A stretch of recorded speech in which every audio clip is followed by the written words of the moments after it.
आखिर क्यों कर्ण को माना जाता है सबसे बड़ा दानवीर? जानिए क्या है मान्यताएं।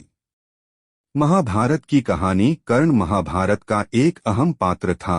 उनकी प्रशंसा युगों युगों से की जाती है। वह कुशल होने के साथ साथ एक बहुत अच्छा योद्धा भी थे। कुंती सूर्य पुत्र कर्ण को महाभारत का एक महत्वपूर्ण योद्धा माना जाता है।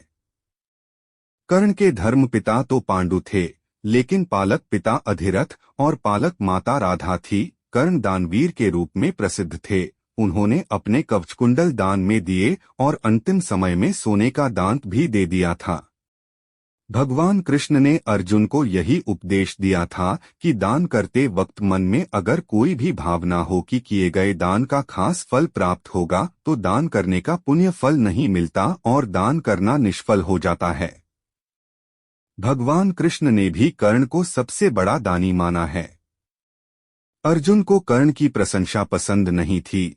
इसी कारण से उन्होंने एक बार कृष्ण से पूछा कि सब कर्ण की इतनी प्रशंसा क्यों करते हैं।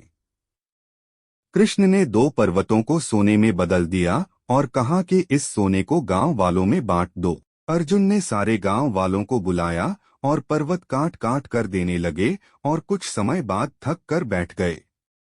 तब कृष्ण ने कर्ण को बुलाया और सोने को बांटने के लिए कहा तो कर्ण ने बिना कुछ सोचे समझे गांव वालों को कह दिया कि ये सारा सोना गांव वालों का है और वे इसे आपस में बांट ले। तब कृष्ण ने समझाया कि कर्ण दान करने से पहले अपने हित के बारे में नहीं सोचता। इसी बात के कारण उन्हें सबसे बड़ा दानवीर कहा जाता है। अपनी दानवीरता का असली परिचय उन्होंने अपने कवच और कुंडल दान करते वक्त दिया। कर्ण जब सूर्य की उपासना कर रहे थे तब इंद्र वेश बदलकर ब्रह्मा के रूप में आए और कर्ण से उनके कवच और कुंडल की मांग की। सूर्य ने कर्ण को कवच और कुंडल देने से मना किया था, पर कर्ण किसी को निराश नहीं करते थे, इसलिए उन्होंने अपना कवच और कुंडल का दान कर दिया। कर्ण ये जानते थे कि यह दान उनकी मृत्यु का कारण बन सकता है, तब भी उन्होंने अपने हित के बारे में बिना सोचे दान कर दिया और एक बार फिर ये साबित कर दिया कि उनसे बड़ा दानवीर और कोई नहीं है। कर्ण दान करने के लिए काफी प्रसिद्ध था। कर्ण जब युद्ध क्षेत्र में आखिरी सांस ले रहा था तो भगवान कृष्ण ने उसकी दानशीलता की परीक्षा लेनी चाहिए। वे गरीब ब्राह्मण बनकर कर्ण के पास गए और कहा कि तुम्हारे बारे में काफी सुना है और तुमसे मुझे अभी कुछ उपहार चाहिए। कर्ण ने उत्तर में कहा कि आप जो भी चाहें मांग लें।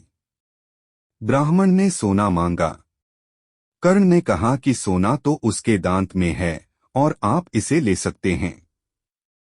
ब्राह्मण ने जवाब दिया कि मैं इतना कायर नहीं हूं कि तुम्हारे दांत तोड़ूं। कर्ण ने तब एक पत्थर उठाया और अपने दांत तोड़ लिए। ब्राह्मण ने इसे भी लेने से इनकार करते हुए कहा कि खून से सना हुआ यह सोना वह नहीं ले सकता। कर्ण ने इसके बाद एक बाण उठाया और आसमान की तरफ चलाया। इसके बाद बारिश होने लगी और दांत धुल गया।